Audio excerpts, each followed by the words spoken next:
In the heart of a bustling city, tucked away between towering office buildings and neon-lit streets, stood a small restaurant named Olive and Thyme. Its windows glowed warmly against the evening chill, a beacon of comfort for hungry passers-by.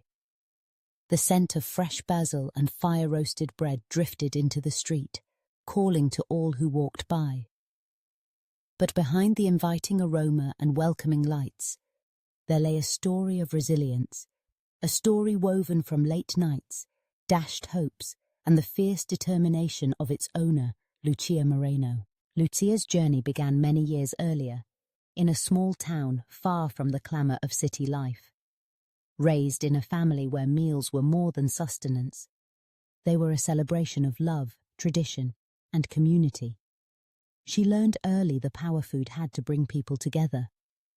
As a child, Lucia spent hours in the worn kitchen of her abuela's house, kneading dough, snapping green beans, and listening to stories passed down like cherished heirlooms.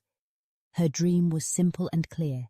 One day, she would share her own recipes with the world, infusing them with heart and heritage. When Lucia finally stepped into her own kitchen as a business owner, she was both terrified and exhilarated.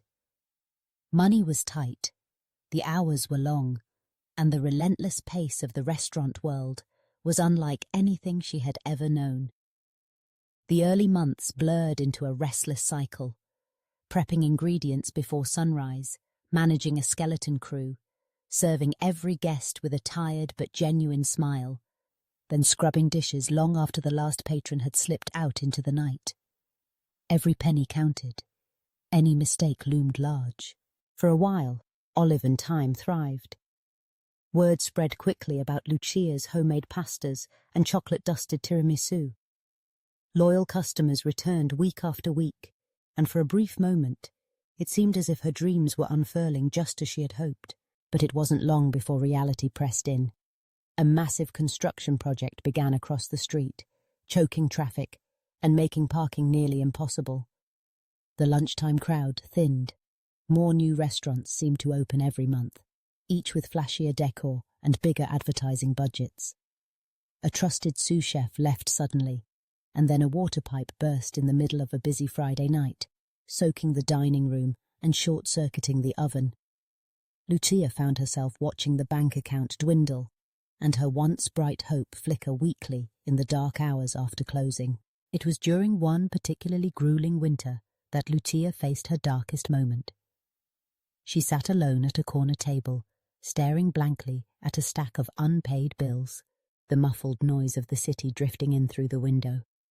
With barely enough to cover rent and utilities, she considered the unthinkable, closing the doors for good. The dream she'd nurtured so carefully seemed suddenly as fragile as a spun sugar decoration, ready to collapse under the slightest weight. Then, as she traced the handwriting on a letter from her grandmother that she kept in her wallet, Lucia found herself remembering. She recalled the reasons she had pressed on in the first place. Not fame, not fortune, but a longing to create a place for others to belong. A haven where someone could find warmth on a lonely night, where families could gather for birthdays and anniversaries, where flavors told stories words could never capture. It wasn't just about food, it was about heart, memory, and connection. That night, tears slid down Lucia's cheeks, but they were not only tears of frustration. They were for every laughter-filled dinner with her family, every hungry child in her hometown she fed from her pocket, every stranger who wandered into Olive and Thyme and left a friend. She remembered the first time a customer wrote her a note, thanking her for a meal that reminded him of his late mother. She remembered the wide eyes of a little girl, savouring homemade gelato for the first time.